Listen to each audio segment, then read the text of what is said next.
Alright guys, so in this session I'll be talking about this topic, the renaming of Port Blair to Shri Vijaypuram. So breaking free from colonial influence, right? So we got independence in 1947, but still that colonial influence, or you may say sometimes colonial legacy also, is actually continued even in our law like IPC, CRPC, etc. It is there. So we need to change, and you have seen such initiatives also, and this is one of such initiative that we have changed the name so that we break that colonial influence. Otherwise, if you look at that area, the capital of Andaman and Nicobar Islands, what significance is there to give that name, or why we continued despite we got independence in 1947, so many decades we continued with that name, which have no connection with our history, which have no connection with our culture or anything. It's actually named after a British naval officer in 17th century. And if you look at the history of that, it is very interesting. Even if you look at Ramayana period, there was mention about this area which was named as Humon. And then if you look at the 13th century, during Marco Polo visit, it was like Angamanian. And then comes 17th century, where it was named after the British naval officer. Now, when it comes to independence, we got independence in 1947, and a lot of history is attached with this particular area, right? Port Blair, Netaji Subhash Chandra Bose unfolding the national flag by declaring independence. And we also will have to discuss about the Kalapani jail. So all these are located in this area and very significant. So if we need to change that colonial legacy or colonial influence, and if we need to get that true independence, then it is actually one of the most important steps that we have taken. So let's get into the topic. So though India gained political independence in history, the colonial mindset is still there among the minds of the people. Okay, so this is one such effort. So physical independence, that's what I'm talking about. Is it there? Colonial mindset? Yes, it is there. The kind of dress that we have, even in our laws, the rules that we follow, right? Even the kind of food that we are having now. And even we are bringing that colonial mindset and trying to bring it from now also in our dress habits, in our food habits, in many areas. But anyway, let's focus on this. Colonial remnants. British names and legacies that we need to change. So why we have taken this much time? That's the question ultimately. Now that is what true independence is all about. Okay, so renaming, a step towards mental freedom. So we got the physical freedom or political independence. So this is cultural freedom also, you can say. So cultural significance, names reflect the nation's identity. So you cannot keep that name to that area, Port Blair, which have no connection with our history, no connection with our culture or anything. So we have to rename it. That is connected with, as I've told you, it's a British naval officer. So colonial, places named after British figures. So we are now renaming and removing the colonial influence, and we are reclaiming the history and culture. Okay. So Port Blair, what is a British legacy? Located in Andaman and Nicobar Islands, was named after British naval officer Archibald Blair. Okay, for decades the name persisted without anyone questioning its relevance to Indian history. How come that happened actually? That name Port Blair have no connection to India's culture or its people. That's what I have mentioned before. Now symbolic change, renaming Port Blair to Shri Vijaypuram. Victory and identity, you can say, India's triumph over colonial rule.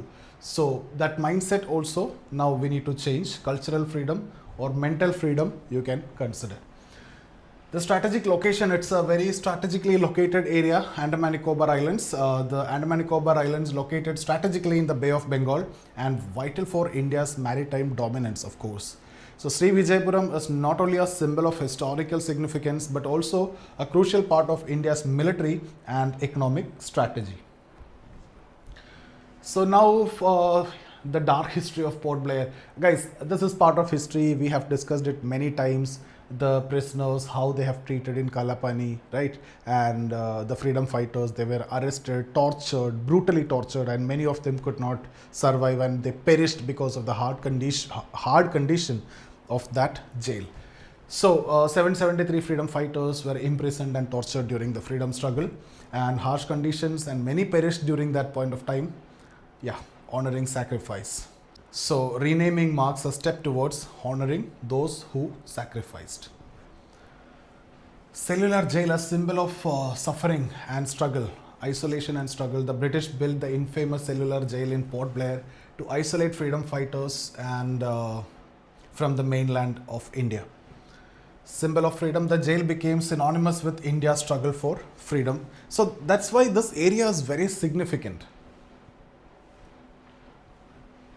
Okay, now Netaji's vision for an independent India. So Azad Hind government in 1943, Subhash Chandra Bose declared Port Blair as the provisional capital of Azad Hind government, and renaming Port Blair to Shri Vijaypuram aligns with Netaji's vision of free and proud India. In fact, he unfurled the flag, national flag over there. So homage to freedom fighters, a new name pays homage to the sacrifices made by India's freedom fighters.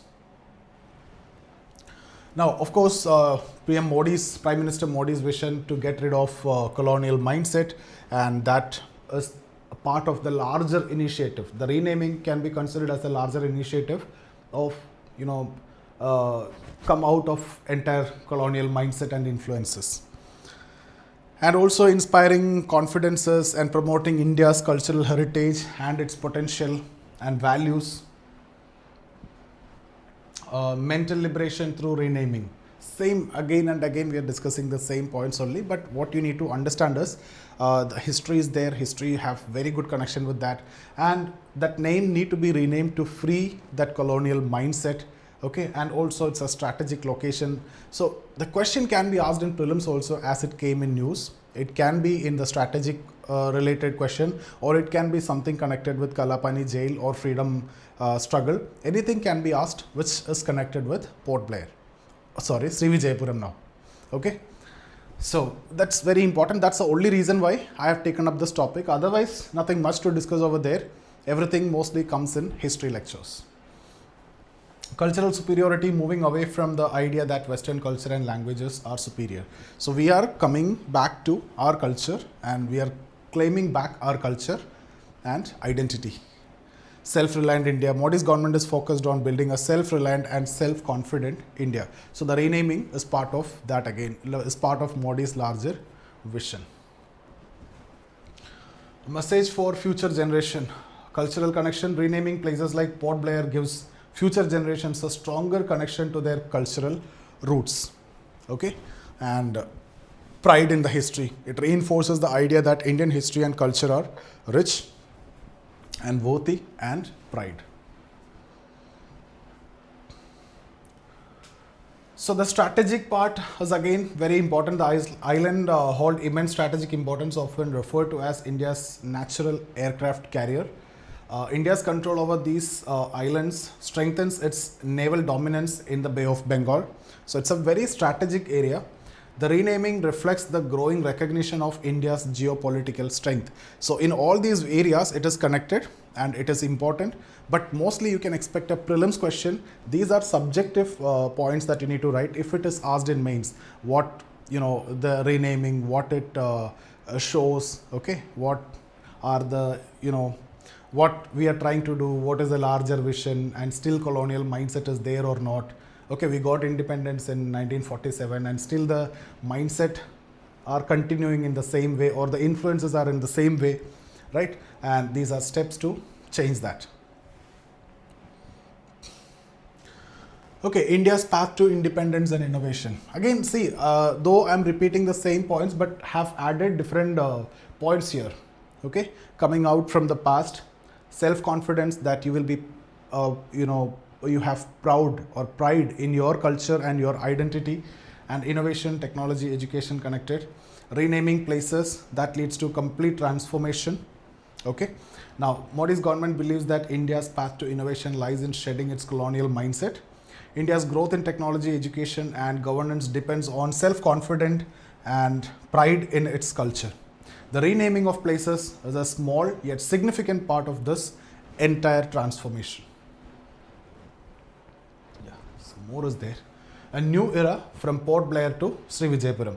The renaming of Port Blair is a step towards freeing India from shadows of its colonial past.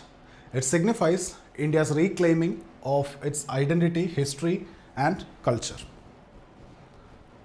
That's it. What lies ahead? Unique identity. We need to have that. We should be free from all influences. India steps further into its own identity. Future generation again will be pride in its history and identity and culture. So future generations will grow up in an India where the names of places reflects its own history. Now the global power, this move lays the groundwork for India's growth as global power also.